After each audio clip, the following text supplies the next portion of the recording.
여러분, 네이버에 이혼 전문 변호사라고 검색해 보셨죠? 저도 해봤습니다. 그랬더니 수많은 글들이 검색이 되더라고요.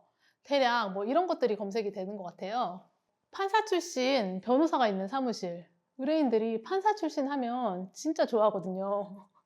그리고 승소 사례 한 3,000건 이렇게 있다는 사무실들. 전국의 지점이 20여 개가 있다. 이거는 내 사건을 제주도에서도 맡길 수도 있겠다. 이런 생각이 드는 이런 사무실들. 정말 많은 사무실들이 검색이 되는데 제가 봐도 다 너무 좋아 보이는 거예요. 저조차도 이 글들에 너무 혹하더라고요. 근데 여러분들은 얼마나 더 혹할까요? 이 글들이 이렇게 혹하는 이유 뭔지 아세요? 바로 이 글들이 다 광고 글들이기 때문이에요. 근데 광고글 보고 선임했다? 정말 후회하는 의뢰인들을 너무 많이 봤어요. 그래서 제가 이 광고글들을 분석해 보다 보니까 적어도 여러분들이 이런 점은 알고 가셔야 변호사 선임할 때 내가 당했다 라는 느낌은 받지 않겠다. 변호사 선임하고 후회해서 다른 변호사 찾아가고 싶은 그런 생각은 들지 않겠다 라는 생각이 들어서 이 영상 준비했으니까 끝까지 한번 자세히 봐주세요. 제가 얼마 전에 친구를 만났는데 제 친구가 저한테 이렇게 물어보는 거예요. 야, 너 이혼 전문 변호사면 진짜 이혼 사건만 하냐? 피디님 생각은 어떠세요? 그러실 것 같은데? 제가 한번 실제 사례를 들어서 한번 이야기를 해볼게요. 이 김변이라는 사람이 있습니다. 김 변호사님 처음에 출근을 해서 보니까 아침에 와가지고 진짜 열심히 소장을 쓰고 있어요. 그 소장 무슨 소장인가 보니까 이혼 소장이에요. 그리고 점심을 먹고 헐레벌떡 경찰서에 갑니다. 경찰서에 가서 강간사건 수사입회를 하고 있는 거예요. 강간사건 수사입회 되게 오래 걸리거든요. 한 3, 4시간 수사입회를 하고 또 헐레벌떡 사무실로 복귀를 합니다. 5시가 되니까 상담이 하나 잡혀 있어요. 무슨 상담이냐면 전세 사기 상담을 하는 거예요. 그래서 전세 사기 상담을 하고 이 사건을 또 수임을 했습니다. 이렇게 이 김 변호사님 오늘 하루를 아주 알차게 보냈어요. 근데 이 김 변호사님 보면 이혼 소장을 쓸 때 이 사건은 내가 이혼 전문 변호사다 라고 하고 선임을 했습니다. 그리고 두 번째 이 강간 사건을 수임할 때는 내가 형사 전문이다 라고 하고 수임을 하셨어요. 그리고 이 마지막 전세 사기 상담 수임하셨잖아요. 이거 수임할 때는 내가 부동산 전문이다 라고 하고 선임을 한 거예요. 그 PD님 이 얘기 들어보면 좀 어떠세요? 이 변호사님 사기꾼인가요? 그렇게 말씀을 아닙니다. 이 변호사님은 그 이혼 전문이기도 하고 또 형사 전문이기도 하고 부동산 전문이기도 한 거예요. 다 사실이에요. 합법적이고 아무런 문제가 없습니다. 근데 뭔가 좀 이상하다라는 생각이 들잖아요. 왜 그러냐면 변호사 업계에서는 이 전문이라는 말을 쓰는데 아무런 제약이 없어요. 그냥 그 변호사가 내가 이혼 전문으로 쓰고 싶다 라고 하면 그냥 쓰면 됩니다. 부동산 전문도 마찬가지고요. 다 그냥 변호사 마음대로 쓰는 거예요. 그러니까 제가 이혼 전문 변호사인데 제가 오늘부터 저는 유튜브 전문 변호사가 되겠습니다 라고 얘기를 하면 저 오늘부터 유튜브 전문 변호사가 되는 거예요. 저 오늘 유튜브 처음 찍었는데 그러니까 아무런 제약이 없는 겁니다. 전문 변호사라는 쓰는 것에 대해서. 근데 하나 알아두셔야 될 거는 이 전문이라는 말을 그냥 쓰는 것과 대한변협에 등록된 전문 변호사라고 쓰는 거는 조금 다르긴 합니다, 사실. 그러니까 대한변호사협회에서 일정 기간의 연수와 일정 기간의 사건 수임 건수를 인정을 하면 대한변호사협회에 전문 변호사로 등록하는 제도가 있어요. 대한변호사협회에 등록된 전문 변호사는 실제로 이렇게 등록된 전문 변호사만 쓸 수가 있습니다. 그러니까 이제 그냥 전문이라는 말이랑 조금 다를 수는 있죠. 근데 여러분들이 궁금하신 거는 지금 뭐 대한변호사협회에 등록된 전문 변호사냐 아니면 그냥 전문 변호사냐 이런 거 알고 싶으신 거 아니잖아요. 물론 저도 이 대한변호사협회에 등록된 이혼 전문 변호사이긴 합니다. 근데 지금 이런 걸로 지금 우리가 막 싸우고 제가 막 자세하게 설명드리고 이게 지금 중요한 게 아니란 거죠. 결국 중요한 거는 내 사건을 과연 잘 맡아줄, 제대로 사건을 처리해줄 변호사를 내가 어떻게 찾느냐. 사실은 이게 지금 핵심인 거잖아요. 어쨌든 중요한 거는 이 전문이라는 말은 사실 변호사 업계에서는 큰 의미가 없기 때문에 이 전문 변호사에 너무 꽂혀서 변호사를 선임할 필요는 없다라는 겁니다. 그럼 대체 어떤 걸 보고 우리는 변호사를 선임을 해야 되냐? 그 기준이 뭐냐? 거기에 대해서 지금부터 설명을 해드리겠습니다. 보통 변호사 선임할 때 어떻게 하는지 한번 볼게요. 이혼 소장을 받습니다. 이혼 소장을 받으면 마음이 불안해요.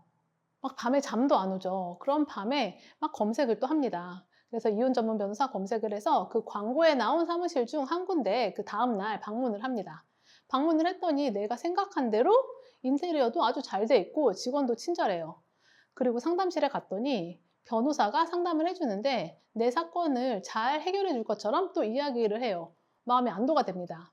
그리고 사무장이 와서 계약서에 서명을 하라고 하는데 은근히 빨리 서명을 하라고 좀 은근히 압박을 하기도 하고 그분 자체도 빨리 서명을 하고 싶어요.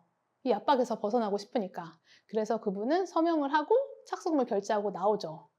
이분이 상담을 하고 변호사 선임을 하는 데까지 걸리는 시간은 보통 한 30분에서 1시간입니다. 근데 이분이 언제 후회를 하느냐?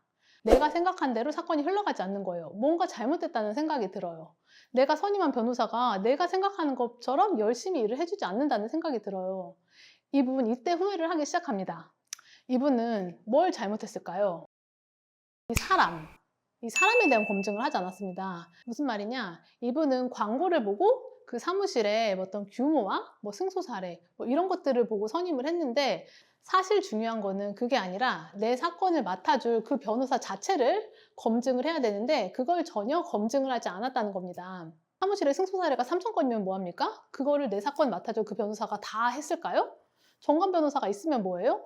내 사건 맡아줄 변호사는 정관 변호사가 아닌데요. 제주도에 지점이 있으면 뭐예요? 내 사건 맡아주는 그 변호사가 제주도에 가서 직접 변론을 해줄까요? 사실 그렇지 않다는 거죠. 결국 내 사건 맡아줄 그 변호사를 직접 내가 검증을 해야 된다는 겁니다. 그럼 어떻게 검증할지에 대해서 얘기를 해드릴게요.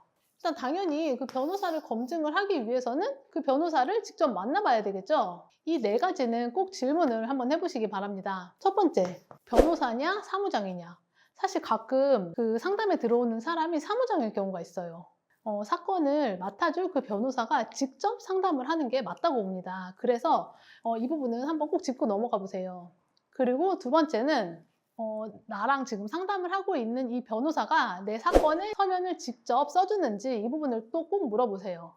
세 번째는 변론, 재판인데 이 변호사가 내 사건의 변론을 직접 나가는지, 직접 출석을 하는지 이 부분을 꼭 물어보셔야 됩니다. 이 서면과 변론은 사실 재판의 핵심입니다. 서면을 직접 안 쓰잖아요? 그러면 변론을 하기가 좀 힘들어요. 예를 들어 제가 한번 재판에 나가봤는데 제 앞 사건에서 어떤 대표 변호사님이 변론을 하는데 사건을 하나도 모르시는 거예요. 재판장님이 물어보는데 대답조차 못하더라고요. 왜 그런 일이 발생하냐? 이 대표 변호사는 사건을 수임하고 사실 이 서면은 고용 변호사한테 맡긴 거죠. 그리고 본인은 그냥 재판만 나온 겁니다. 그러니까 당연히 서면의 내용에 대해서 전혀 모르죠. 저조차도 뒤에서 막 재판을 참관하는데 가슴이 두근두근 거리더라고요. 근데 그 옆에 있을 그 의뢰인은 얼마나 마음이 두근거렸을까요? 내 사건을 담당해줄 그 변호사가 지금 나랑 상담을 해줄 그 변호사가 직접 서면을 써주고 직접 재판에 나가는지는 꼭 확인을 해보셔야 된다는 겁니다. 그리고 이제 마지막으로 네 번째는 나랑 상담을 해주고 있는 이 변호사가 정말 이혼 사건의 전문가인지 그 부분을 꼭 검증을 해보셔야 됩니다. 그럼 핵심은 이 사람이 정말 전문가인지 알아봐야 된다는 건데 내가 만약에 진짜 법률에 대해서 하나도 모르는데 상담을 받아보면 이 변호사가 전문가인지 알 수 있을까요? 라고 물어볼 수가 있어요. 근데 알 수 있습니다. 제가 한번 예를 들어볼게요. 제가 요리를 정말 못하기도 하고 별로 관심이 없는데 흑백 요리사라는 프로그램은 정말 재밌게 보고 있거든요. 거기에 안성재 셰프가 나오잖아요. 근데 안성재 셰프가 고기를 딱 먹어보고 이거는 이분하게 구워졌구나 라고 할 때가 있어요. 그럼 저는 그걸 보고 안성재 셰프가 저렇게 말하니까 저 고기는 알맞게 익혀졌구나 라고 제가 믿는 거죠. 왜냐? 안성재 셰프가 전문가니까 그거는 요 알못인 저도 알 수가 있는 거예요. 이거는 이혼 상담을 받아볼 때도 똑같습니다. 그 상담 받아보는 변호사가 정말 이혼 사건의 경험이 많은 정말 진짜 전문가라고 하면 여러분의 말을 듣는 순간 그 변호사의 머릿속에는 일단 파노라마처럼 쫙 펼쳐져요. 이 사건이 앞으로 어떻게 진행이 되고 어떤 결과가 나올지 변호사는 이미 머릿속에 다 그리고 있어요. 그렇기 때문에 여러분에게 굉장히 구체적으로 말해줄 겁니다. 이 사건은 어떻게 진행이 될 거고 여기서 이런 점은 주의를 해야 된다. 지금 단계에서 이거는 해야 되고 이거는 절대 해서는 안 된다라는 거를 아주 디테일하게 얘기를 해드릴 겁니다. 근데 반면 이렇게 말을 하지 않고 잘 될 거다, 무조건 승소할 거다. 만약에 이렇게 말하는 변호사가 있다면 그분은 좀 거르세요. 한마디로 여러분이 진짜 이혼 전문 변호사랑 상담을 받는다면 여러분은 딱 알 수가 있다는 거죠. 자, 마지막으로 정리를 한번 해볼게요. 제가 처음에 말씀드린 것처럼 이 전문이라는 말에 너무 꽂히지 마세요. 그리고 내 사건을 직접 변호해줄 그 사람을 검증을 하셔야 되는데 제가 말한 것처럼 일단 내 사건 서면을 직접 써주는지 재판을 직접 나가는지 그 사람이 진짜 전문가인지에 대해서 검증을 하세요. 여러분 마지막으로 드리고 싶은 말씀은 여러분들의 감을 믿으세요. 여러분이 상담을 받아봤을 때 이 변호사 선임을 해야 되겠다 라는 느낌이 딱 오면 그분을 선임하시면 됩니다. 그 감이라는 거는요, 여러분들이 지금까지 살아온 인생의 총 데이터예요. 그 데이터를 절대 무시하지 마시고 내 감을 믿고 변호사를 선임하시면 적어도 후회할 일은 없으실 겁니다. 자, 수고하셨습니다. 고맙습니다. 네. 변호사님 유명한 변호사는 어때요? 유명한 변호사 좋긴 좋죠. 근데 아마 피디님 사건 해줄 시간도 없을걸요.